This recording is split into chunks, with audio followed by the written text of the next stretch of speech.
My name is Boris, and I'll tell you about a gigantic push in Australia towards democracy, which was the Eureka Stockade Rebellion. Gold was found in Australia long before the gold rush, but the government did not want people to know it. They thought it would harm the economy. However, as a result of the Californian gold rush, people started leaving Australia for California. The government changed its position, fearing that they would lose all working people. It even promised rewards to those who would discover gold first. A payable goldfield was first discovered in Victoria in late June 1851, and Victoria's population started growing rapidly. Over the first 3 years, it tripled from 77,000 in 1851 to 237,000 in 1854. The gold output from Victoria was one of the greatest in the world. Who were those people who came to Victoria? Some of them were moving from other parts of Australia, others came from different countries, mostly from Britain. Majority of the non-European miners were Chinese, who suffered discrimination from the government and other diggers. Why did these people leave everything and came try their luck in gold mining? Everyone dreamed of easy money and becoming rich, but very few were successful. And the more people came to the goldfields, the more difficult it was to find gold. In 1854, there were over 25,000 living on Ballarat's goldfields. It was a noisy and chaotic scene. Most miners left their families behind. They had to live in simple canvas tents, and they had just some very basic furniture. Winters were wet, cold, and miserable, but diggers had to work long hours in any weather, and these were repetitive manual tasks requiring lots of energy. They had very simple meals that had to be cooked on open fire. Clean drinking water was mostly unavailable, and meat was often not fresh. Busy goldfields were often filled with the smell of rotting carcasses and human waste. Because of poor hygiene, diseases were very common, and there was a shortage of qualified doctors. People working as doctors were not required to complete any training at all, so many just called themselves the doctor and started treating patients. So this life could hardly be described as easy. Of course, if you found sufficient gold, life changed dramatically, but for most, it was a real struggle.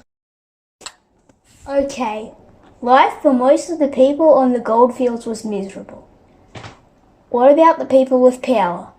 The government. Did they try to help the diggers? At the time of the gold rush, the government of Victoria had been in place for only a few months. From 1851 until 1855, the government of the colony was a lieutenant governor and a small group of rich landowners, called the Legislative Council. The first lieutenant governor, Charles Latrobe, was not very experienced in administration and had to deal with many problems caused by the gold rush.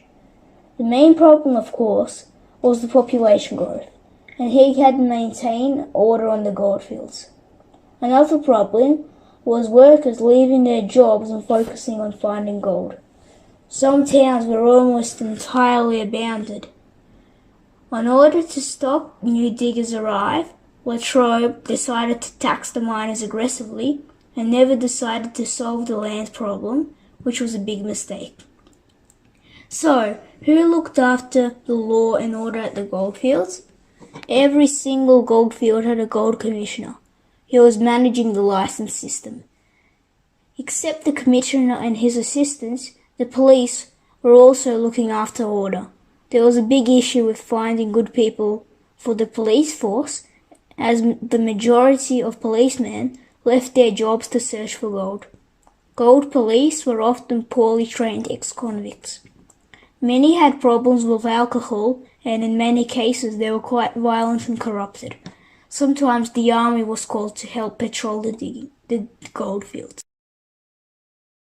The fee for the miner's license, which was initially 30 shillings and later £1 per month, had to be renewed every month, and it had to be paid even if no gold was found at all. Regular license checks were carried out, which were often called license hunts, as the police were chasing the diggers who were trying to hide or run away. Diggers tried to warn each other if they saw police approaching. They called out, "Joe! Joe!" while diggers without licenses ran away looking for a place to hide. Joe! Look out, Joe! Joe! Joe! Joe!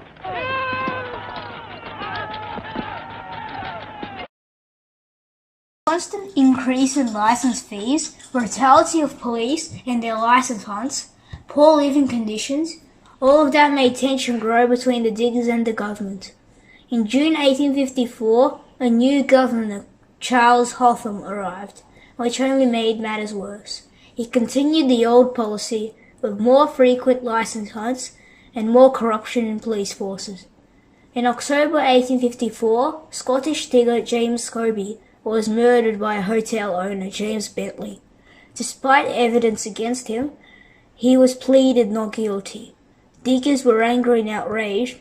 Some of them gathered and burnt down Bentley's hotel on November 25th, 1854, so the feeling of unfairness among the diggers only grew stronger. Hotham did not want to make any compromises and declined all of the reforms proposed by the diggers.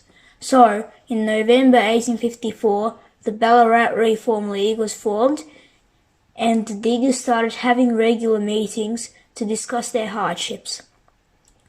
On 29th of November, at a Bakery Hill meeting, diggers gathered for the first time under the Southern Cross flag. They decided they could not tolerate it anymore and burned their licenses. Brutal license hunts followed, so in order to protect themselves from the police, they decided to build a stockade. Peter Lyle, a digger from Ireland, was elected as the Eureka Stockade leader at the meeting on the 30th of November. Diggers started putting together a barricade which looked like an armed circular camp. They also collected arms and ammunition, which of course they could get only limited supply.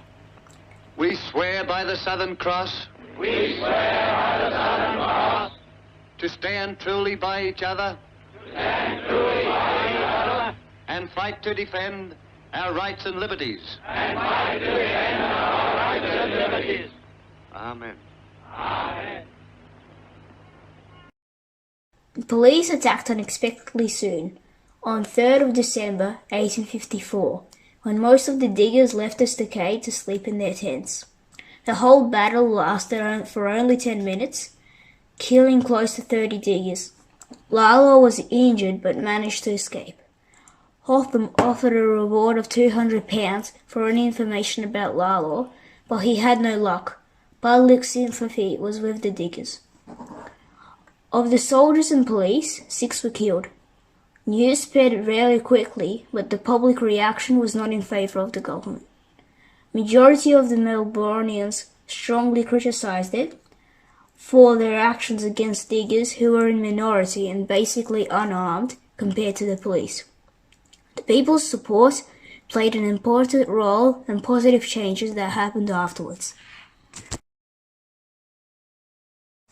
Over 100 of the miners were arrested. 13 of them were charged with high treason. All of the prisoners were eventually found not guilty and set free. The battle itself was lost. However, the war for greater equality for the miners was won. The government established the Goldfields Commission, which recommended to resolve the main diggers' concerns: license fees, property, political rights, and status recognition for miners. The much-hated license fee was now called a miner's right, which worked more like an income tax. Its cost changed from £8 per year to £1 per year. Moreover, it immediately entitled miners to a plot of land. How about voting rights?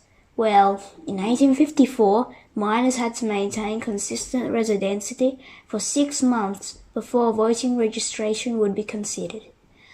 While according to the new scheme, they were immediately eligible for voting. They became much better represented in the Legislative Council.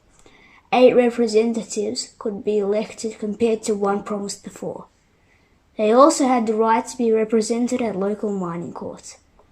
Law stood for Ballarat in the next elections and was elected unopposed. The gold diggers won in the end. Looking now at those events, we can see that the Eureka Stockade was not only about miners' rights, it was about the freedom of speech, the right to vote, political equality, and many other things that make Australia one of the best democratic countries in the world. The Eureka Stockade shows us that people who might not have enough power now have actually a lot of power in their hands to make the government listen to them and make positive changes.